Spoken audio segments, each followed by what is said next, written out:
Hej, witam was na kanale Highcar, z tej strony Michał i zapraszam na test Kii EV6. To właśnie wraz z tym modelem w marcu 2021 roku Kia po raz pierwszy zaprezentowała swoje nowe logo, a także uproszczone nazewnictwo w gamie ujednolicone na całym świecie. Od tej chwili nowe modele elektryczne będą miały przedrostek EV i cyfrę odpowiadającą wielkości auta. EV6 wygrało też nagrodę Car of the Year 2022 i w tym okresie między zakończeniem produkcji Stingera a rozpoczęciem produkcji EV9 to właśnie EV6 było flagowym modelem marki. Muszę wam przyznać, że dawno tak nie czekałem na test jakiegoś auta, tym bardziej elektrycznego, czy to patrząc na agresywny wygląd, ale głównie ze względu na osiągi, których tutaj oj nie brakuje. Jednak zacznijmy jak zwykle od koloru. Ten nazywa się Snow White Pearl, czyli jak wynika z nazwy jest to lakier perłowy, jednak aż tak tego nie widać i myślę, że EV6 prezentuje się lepiej w tych bardziej żywych kolorach, których niestety za dużo nie ma.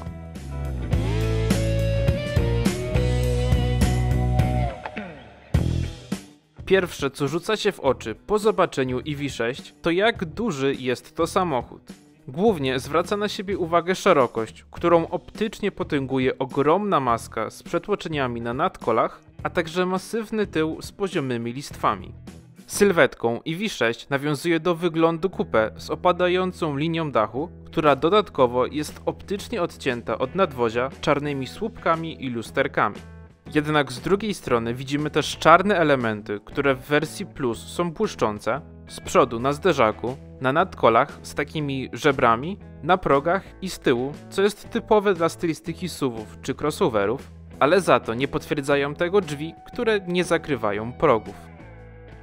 Możemy tutaj znaleźć też mnóstwo takich smaczków, jak na przykład wklęsłe klosze reflektorów połączone listwą ponownie z motywem żeber, taka podwójna srebrna listwa, która zaczyna się na dole przedniego zderzaka, potem przechodzi na bok, po czym kierując się do góry przechodzi w listwę świetlną na tylnej części nadwozia, która nie jest idealnie spasowana. Za to ta listwa znowu łączy się z kolejną, srebrną, która po bokach ma takie ciekawe kształty 3D skrywające ogromne kierunkowskazy. Nice. No i jako, że jest to samochód elektryczny, to designerzy musieli też zadbać o jak największą opływowość nadwozia, więc możemy tutaj znaleźć na przykład chowane klamki zlicowane z nadwoziem, ciekawie ukształtowane lusterka, duży spoiler wychodzący nawet poza obrys dachu z dwoma przelotami, które kierują powietrze w dół po szybie, a listwa na klapie odbija je ponownie w górę. I to wszystko plus wypłaszczona podłoga dają efekt współczynnika CX równego 0,28, co jest dobrym wynikiem, ale nie zjawiskowym. Pewnie byłby on jeszcze lepszy, gdyby felgi były całkowicie zakryte, ale na szczęście nie są, dzięki czemu wyglądają bardzo dobrze. Są też ogromne, bo mają aż 20 cali i łączą się z oponami 255x4,5. Są jeszcze 19, ale występują tylko z mniejszym akumulatorem. A, i jeszcze z tyłu, po prawej stronie widzimy ładnie ukryte gniazdko do ładowania z elektryczną klapką. Mamy tutaj oczywiście wejścia do ładowania prądem stałym i przemiennym,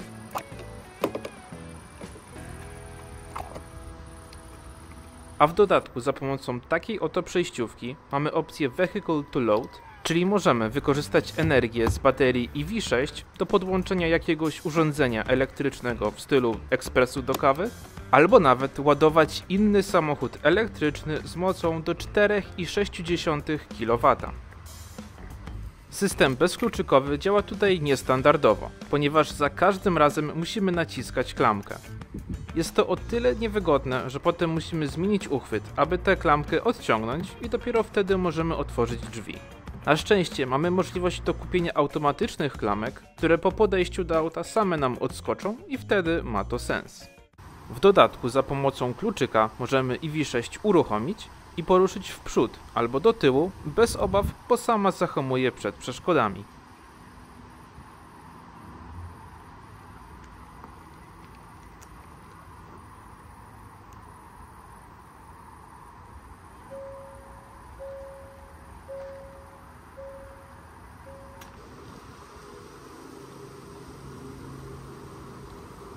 Wymiarami EV6 trudno wpasować do konkretnego segmentu, bo długość 468 cm i szerokość 188 cm to trochę więcej od Toyoty RAV4, wysokość 155 cm to bardziej Mazda CX-30, ale rozstaw osi aż 290 cm to już klasa wyższa jak w DS9. Prześwit to tylko 16 cm, więc taki typowy jak na crossovera, a EV6 w zależności od napędu waży od 1800 kg do ponad 2 ton. Takie wymiary przekładają się na bagażnik o pojemności 520 litrów. Jest on w miarę foremny, ale słabo wykończony. Nie ma żadnych haczyków, ale znalazłem wejście 12V. Próg wyładunkowy jest znikomy, no chyba że wyjmiemy podłogę, pod którą jest więcej miejsca i tak naprawdę dopiero wtedy mamy pełne 520 litrów. A pod tą dolną podłogą znajdziemy jeszcze dosyć głęboki schowek. Roleta nie jest na prowadnicach i jest tak zrobiona, że niestety zdarza jej się hałasować podczas jazdy. Ale za to ma swoje miejsce pod podłogą. Oparcie kanapy możemy złożyć za pomocą cięgien w bagażniku w proporcjach 2/3 do 1/3. Pojemność wzrasta do 1300 litrów, a podłoga jest zupełnie płaska i w dodatku mamy wnękę na narty. Klapa w opcji może być też sterowana elektrycznie. A dodatkowo mamy jeszcze bagażnik z przodu, zwany inaczej Frank albo Fruit, idealny na kable, który w wersji AWD ma tylko 20 litrów, ale w RWD są to już 52 litry. Posłuchajmy, jak zamykają się drzwi.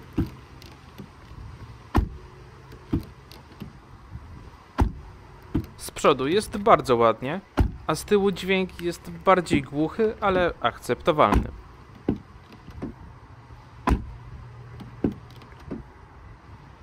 Tylne drzwi otwierają się praktycznie pod kątem prostym, a do tego sam otwór jest naprawdę spory, więc można wygodnie zająć miejsce. Przy wzroście 1,72 m, siedząc sam ze sobą, mam hektary miejsca przed kolanami. Pod fotel opuszczony maksymalnie nie da się włożyć butów, ale jest on na tyle daleko, że mi to nie jest potrzebne, a nad głową jakieś 7-8 palców wolnej przestrzeni. Przy moim wzroście siedzisko jeszcze dobrze podpiera uda, ale wyższe osoby będą już miały kolana w powietrzu. Jednak na plus kanapy jest regulacja oparcia w naprawdę sporym zakresie, która pozwala nam praktycznie się położyć. Sama kanapa jest też delikatnie wyprofilowana, są wejścia Isofix, zagłówki regulują się w takim stopniu, a na środku otwierany, o dziwo twardy podłokietnik z małymi uchwytami na kubki, które możemy też schować i przekształcić w zwykły schowek.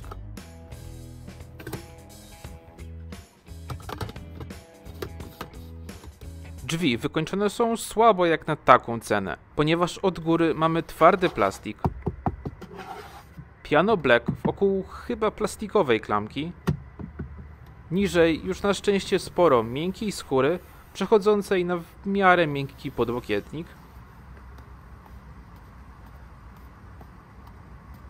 i więcej piano black przy uchwycie. Kieszenie są ładnie wyłożone materiałem i wystarczająco duże. Tył fotela jest zupełnie twardy. Mamy gazetowniki, a na środku brak nawiewów czy wejść USB, które za to znajdziemy w fotelach, a nawiewy w słupkach B. I jeszcze pod kanapą znajdziemy gniazdko o napięciu 250 V. Jak widzicie, podłoga jest też zupełnie płaska, więc można w miarę wygodnie usiąść również na środkowym miejscu, chociaż oparcie jest zdecydowanie twardsze. Przejdźmy do przodu, gdzie wita nas dobra, ale zarazem dziwna pozycja za kierownicą. O tyle dziwna, że siedzimy nisko w stosunku do podłogi auta, ale przez to, że musi ona pomieścić ten cały akumulator, to w stosunku do ziemi siedzimy już wysoko, prawie jak w SUV-ie.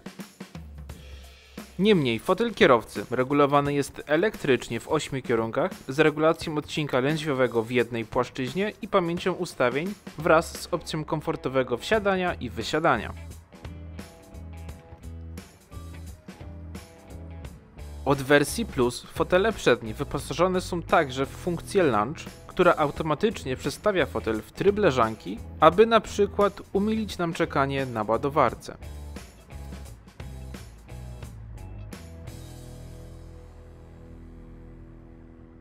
I pasy też mają regulację na wysokość.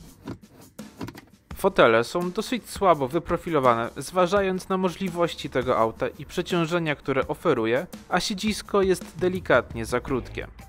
Tapicerka to w tym wypadku skóra, oczywiście wegańska jak w całym wnętrzu, ale jest całkiem miła w dotyku i perforowana, a do wyboru mamy 3 kolory lub zamsz w GT Line. Ten projekt deski rozdzielczej mogliście już u mnie widzieć na przykład w teście Niro EV, ale to właśnie EV6 zapoczątkowała ten trend z połączonymi ekranami na szczycie kokpitu i dwuramienną kierownicą, do której designu dalej się nie przekonałem. Jest ona w pełni okrągła, skórzana i dobrze trzyma się ją w dłoniach, ale nie jest taka mięsista. Ma sporo przycisków po obu stronach, a także łopatki do zmiany mocy rekuperacji. Za nią widzimy ten wspomniany przeze mnie pas dosyć mocno zakrzywionych ekranów. Pierwszym z nich są oczywiście zegary cyfrowe o przekątnej 12,3 cala, które graficznie po bokach delikatnie różnią się od tych z innych modeli, ale tak naprawdę pod względem funkcjonalności stoją na tak samo dobrym poziomie i działają szybko. Delikatnie zmieniają też swój wygląd w zależności od wybranego trybu jazdy.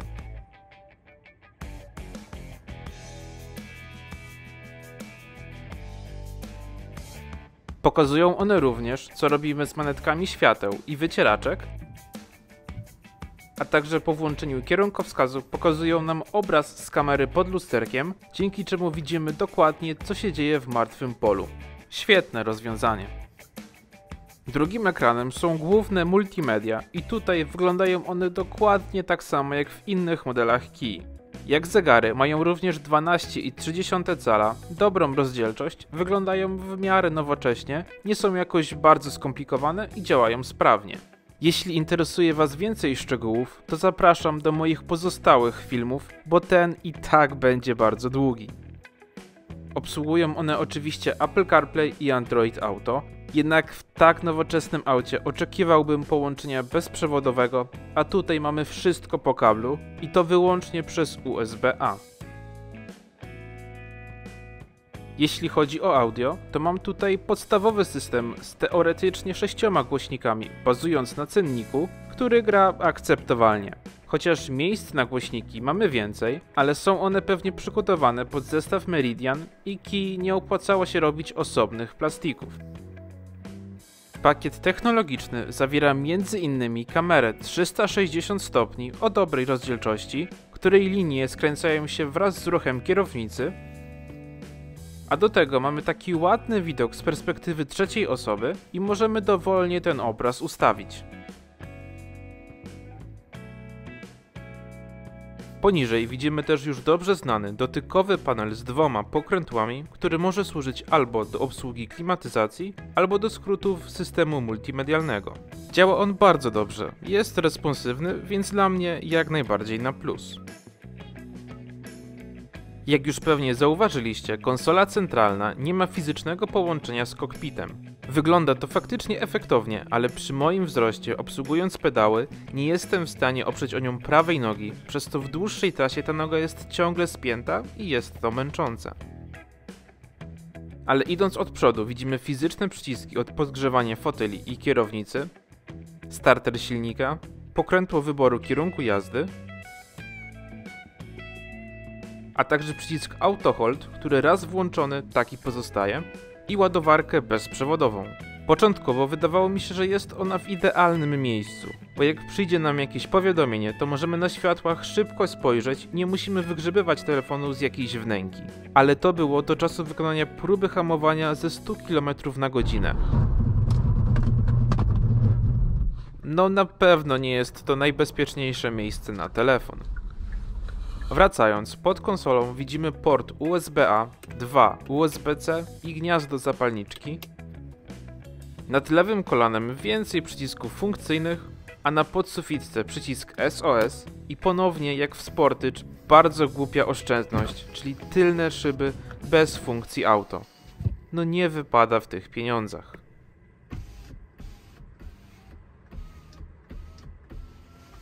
EV6 jak na swoją cenę jest wykończona kiepsko. Deska rozdzielcza wykonana z twardego plastiku i nawet ten fragment bliżej pasażerów o ciekawej fakturze tylko znikomo ugina się pod palcem. Na konsoli centralnej ładny srebrny element i niestety sporo piano black, a podłokietnik o fakturze podobnej do tej na kokpicie, ale zdecydowanie za twardy. Przynajmniej drzwi wykonane są lepiej od tylnych. Na górze lekko uginający się plastik,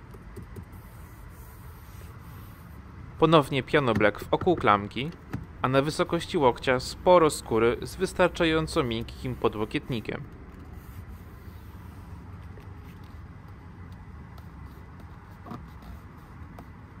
Jeszcze więcej piano black, a niżej twardy plastik i flokowana kieszeń. Więc ogólnie, zważając na cenę, przydałoby się więcej miękkich materiałów, ale przede wszystkim za dużo jest piano black.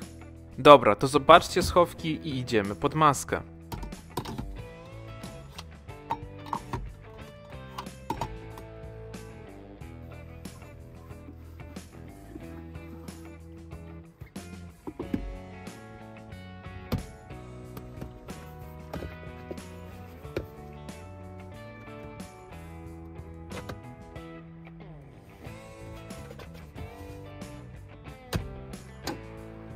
Tak naprawdę tutaj za dużo nie widać, ale są teleskopy, więc na plus.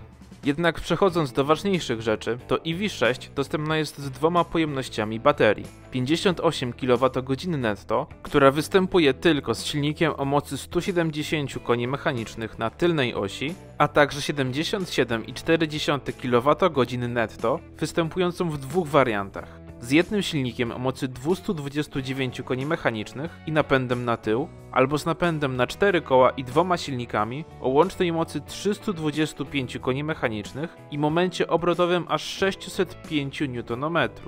Oczywiście jest też wersja GT o łącznej mocy 585 koni mechanicznych i astronomicznych osiągach, ale to mam nadzieję, że będę miał kiedyś okazję Wam zaprezentować.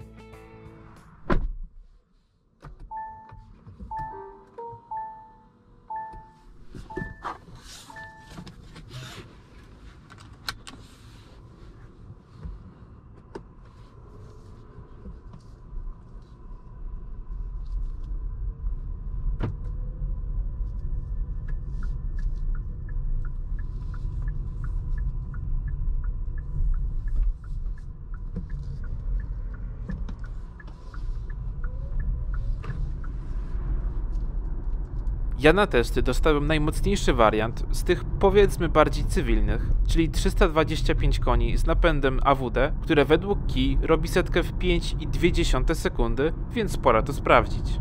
Niestety, podczas całego mojego testu niebo było całkowicie zachmurzone i sygnał z satelit nie był perfekcyjny, więc nie są to wyniki idealne.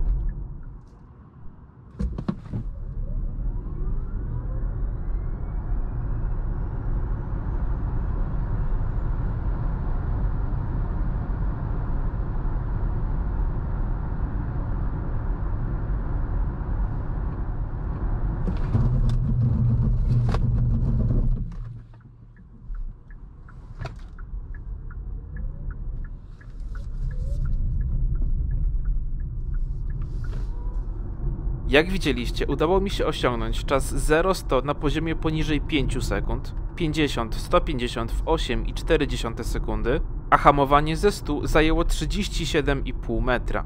Jak mówiłem, nie przywiązywałbym się do tych wyników jakoś bardzo, ale pokazują one, w jakiej lidze osiągów jesteśmy.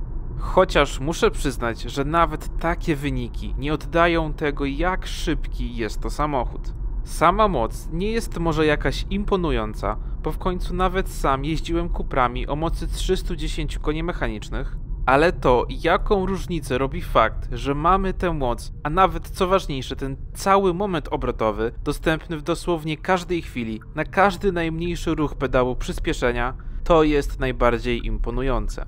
W każdym samochodzie elektrycznym, porównując do spalinowego, czas, który musi minąć od chwili, w której pomyślimy o przyspieszeniu, do tego, że to się faktycznie dzieje, jest drastycznie krótszy. Dlatego sprawna jazda po mieście elektrykami jest tak przyjemna. Tutaj po prostu mamy to spotęgowane, a duży wpływ ma na to napęd na 4 koła. W elektrykach z napędem na jedną oś ewidentnie widać, jak przy ostrym ruszaniu systemy ograniczają moc, aby koła nie traciły przyczepności. A tutaj praktycznie od samego startu mamy dostępną pełną moc i spod świateł w mieście żadna spalinówka nie ma szans.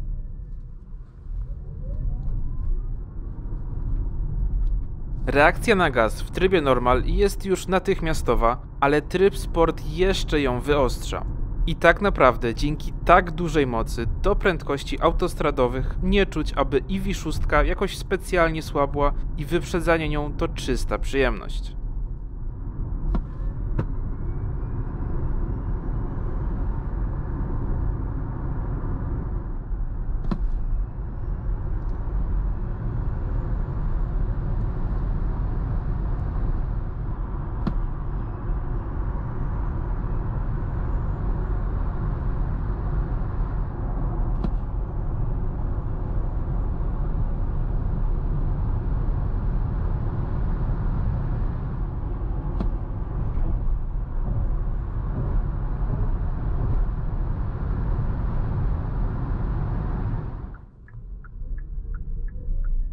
Ale zobaczmy, czy tak samo przyjemny będzie tutaj z braku polskiego słowa battery experience. Zacznijmy od zużycia energii, które mocno zależy od tego, jak bardzo korci nas taka moc. Ja w mieście osiągałem bardzo różne wyniki. Od śmiesznych 8 kWh na 100 km przez 11, 12, 13, 14, 15, 17, 18, 19, 20 po maksymalnie 23 kWh, co średnio przekładało się na 16 kWh na 100 km, co daje zasięg niecałych 500 km w lato. Przy prędkości 90 km na godzinę zużycie rośnie do 18,5 kWh na 100 km, przy 120 do 23,5, a przy 140 to już 30 kWh na każde 100 km, co przekłada się na zasięg zaledwie 260 km, powtórzę w lato, w zimę będzie jeszcze mniej. Trasa Chorzów-Bielsko to wynik niecałych 17 kWh na 100 km, a droga powrotna to dokładnie 17 kWh. Z całego testu i przejechania ponad 560 km zużycie wyniosło 19,6 kWh na 100 km, ale musicie mi uwierzyć, że korzystałem póki mogłem. Bardzo fajną opcją są też manetki do zmiany mocy rekuperacji, która ma aż 5 trybów. Ostatni to e-pedal, który sprawia, że możemy jeździć z użyciem tylko pedału przyspieszenia, a dodatkowy 6. tryb to rekuperacja automatyczna, która działa na podstawie danych z przedniego radaru, jednak ja zdecydowanie wolałem się sam bawić mocą rekuperacji.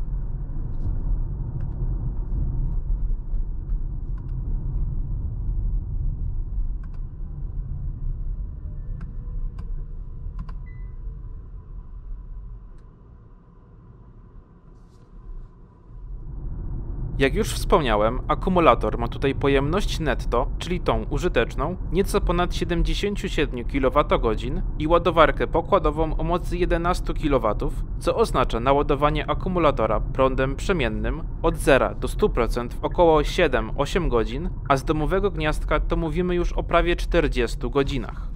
Jeśli natomiast chodzi o prąd stały, to dzięki instalacji 800V EV6 może się ładować z mocą do 350 kW i zapewnia bardzo dobrą krzywą ładowania, bo tak naprawdę do 80% ładujemy się z mocą powyżej 150 kW, co jest bardzo dobrym wynikiem. Zobaczmy, czy tak dobrze będzie z zawieszeniem.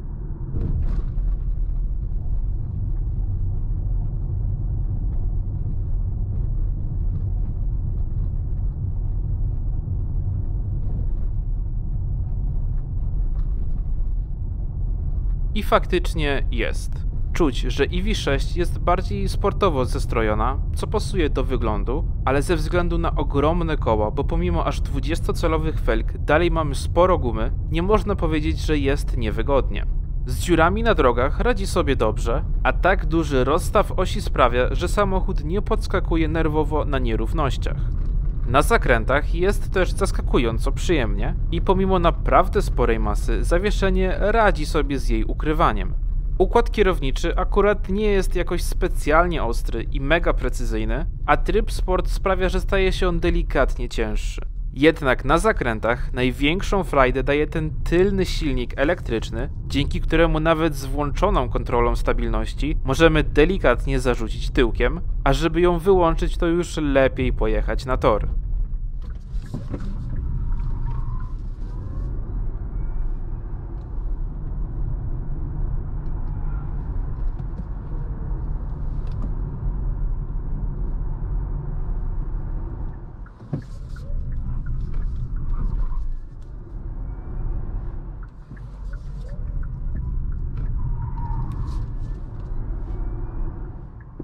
Jednak my wyjedziemy teraz tylko na autostradę.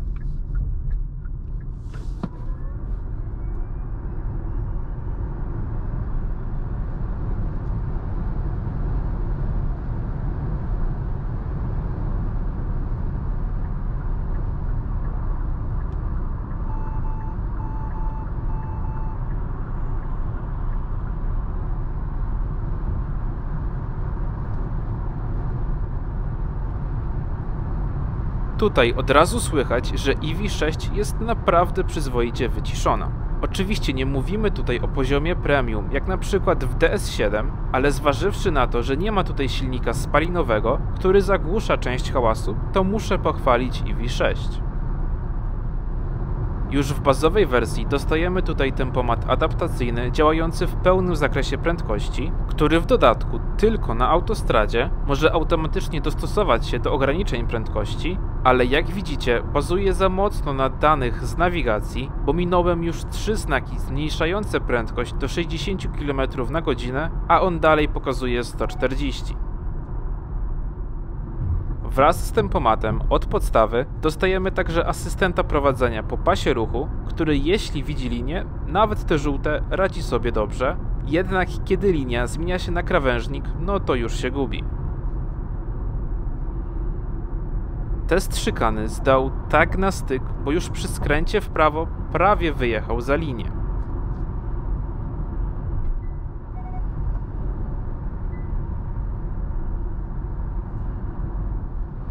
Dodatkowo częścią pakietu technologicznego jest asystent jazdy po autostradzie drugiego stopnia, który zawiera asystenta zmiany pasa ruchu. Czyli wrzucamy kierunkowskaz, samochód sprawdza, czy na sąsiednim pasie nikogo nie ma i wtedy zmienia pas, po czym musimy wyłączyć kierunkowskaz. Fajny bajer, działa dobrze, ale no każdy kierowca zrobi to sprawniej.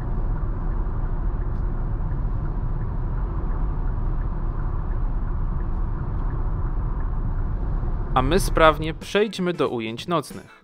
Po otwarciu auta włączają się reflektory, pod lusterkami brak lampki, ale za to jest ona na słupku C pod tylnym spoilerem i no nie sięga aż pod przednie drzwi, więc trochę szkoda.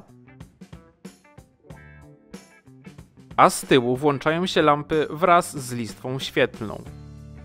Bagażnik jest bardzo dobrze oświetlony, mimo że jest tylko jedna lampka LEDowa, a w kabinie zarówno z tyłu, jak i z przodu mamy również jasno dzięki LEDom. Tak prezentuje się wnętrze po odpaleniu. Z tyłu widzimy podświetlony przełącznik szyby, a także oświetlenie kameralne w kieszeniach drzwi i przy gniazdku pod kanapą. Z przodu dobrze widoczne zegary, na kierownicy wszystko podświetlone,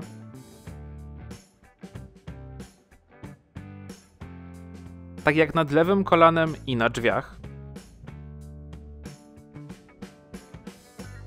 Przestrzeń na nogi oświetlona za sprawą LEDów oświetlenia kameralnego w kieszeniach drzwi i na dole tunelu centralnego. A na środku wszystko ładnie widoczne, włącznie z wyjściami pod konsolą. W całkowitej ciemności kamera 360 radzi sobie dobrze.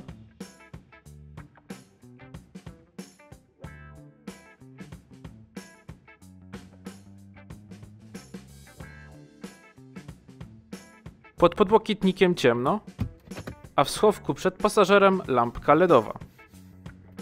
Na podsuficce przyciski niepodświetlone i dotykowe lampki, a w zasłonach LEDy, ale jak to w kijach, włączane ręcznie. No i do tego mamy naprawdę dużo tych listw i LEDów oświetlenia ambientowego na kokpicie, na konsoli centralnej, w kieszeniach drzwi i nawet na samym dole tunelu centralnego. Sterujemy tym dokładnie tak samo jak na przykład w Sportage, więc możemy wybrać z bardzo szerokiej palety kolorów,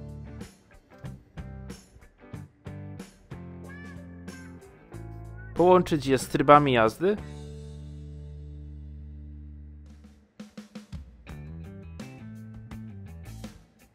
albo wyłączyć całkiem, jeśli komuś przeszkadzają. Więc ogólnie jest bardzo dobrze. Tak naprawdę nie mam się do czego przyczepić, a możliwość dostosowania pod siebie oświetlenia kameralnego w takim stopniu na ogromny plus. Na zewnątrz z przodu widzimy reflektory full LED z szerokim kierunkowskazem podzielonym na takie paski i brak świateł przeciwmgielnych. Na lusterku LEDowy kierunek, a z tyłu efektowne lampy i listwa świetlna z takimi wąskimi paseczkami LEDów i ogromne kierunkowskazy, światła przeciwmgielne chyba na żarówce, ale tutaj nie jestem pewien, i LEDowe podświetlenie tablicy rejestracyjnej. Tak świecą reflektory na postoju i niestety jest kiepsko. Mam tutaj podstawowe LEDy z manualnym poziomowaniem, których wiązka, jak widzicie, jest bardzo wąska, dosyć niska i niezbyt mocna, a sprawy nie ratują równie kiepskie światła drogowe. Niestety podczas jazdy też to widać. I lepiej sprawują się reflektory choćby w e-Soulu, co boli tym bardziej myśląc o tym, ile wydajemy na taki samochód. Oczywiście mają one system automatycznego przełączania między światłami drogowymi a mijania, który działa dobrze, ale to zdecydowanie za mało. Na szczęście jest na to wszystko rozwiązanie, czyli reflektory matrycowe lub jak to nazywa Kia, inteligentne reflektory adaptacyjne, które możemy wziąć w pakiecie premium dla wersji Plus, a w GT Line są w standardzie.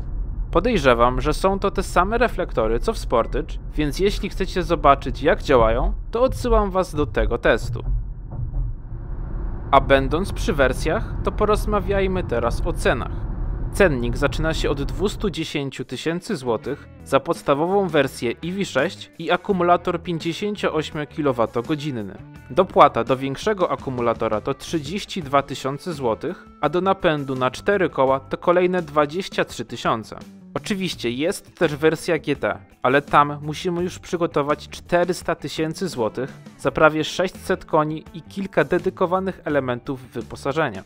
Ale wracając na ziemię, tak wygląda bazowa konfiguracja bez przyciemnianych szyb czy podgrzewanych foteli i na felgach 19-calowych, a w kontraście tak prezentuje się GT Line z napędem AWD i wszystkimi opcjami za 330 000 złotych. Za optymalne rozwiązanie uważam testowaną wersję Plus z większym akumulatorem i napędem na tył, co zapewni największy zasięg, a będąc już przy takiej kwocie, warto wziąć pakiet premium dla automatycznych klamek i lepszych reflektorów oraz pakiet technologiczny dla kamer 360 stopni i taka konfiguracja to kwota 278 000 złotych. I przechodząc do podsumowania, przez ten weekend bawiłem się naprawdę świetnie. Oczywiście jestem petrolheadem i uwielbiam dźwięk silnika czy zmianę biegów, ale to jakie przeciążenia oferuje taki napęd elektryczny i nagle jak sprawne staje się wykonywanie wszystkich manewrów, jak włączanie się do ruchu czy wyprzedzanie jest naprawdę urzekające. Oczywiście EV6 jak każdy samochód ma swoje wady, jak wykończenie środka nieprzystające do ceny, za słabe trzymanie boczne foteli, czy dla mnie brak oparcia prawej nogi podczas jazdy. To w zamian dostajemy wyróżniający się wygląd, dobre prowadzenie i świetny napęd. No właśnie, pytanie czy byłbym tak zadowolony z tego auta, gdybym dostał je w słabszych wersjach? Tego na razie nie wiem, może będę miał okazję się nimi przejechać i wtedy się przekonam. Także dzięki za oglądanie. Jeśli doceniasz moją pracę, to zachęcam do zostawienia subskrypcji, a także łapki w górę, czym bardzo mi pomożesz i widzimy się w sekcji komentarzy. Bye!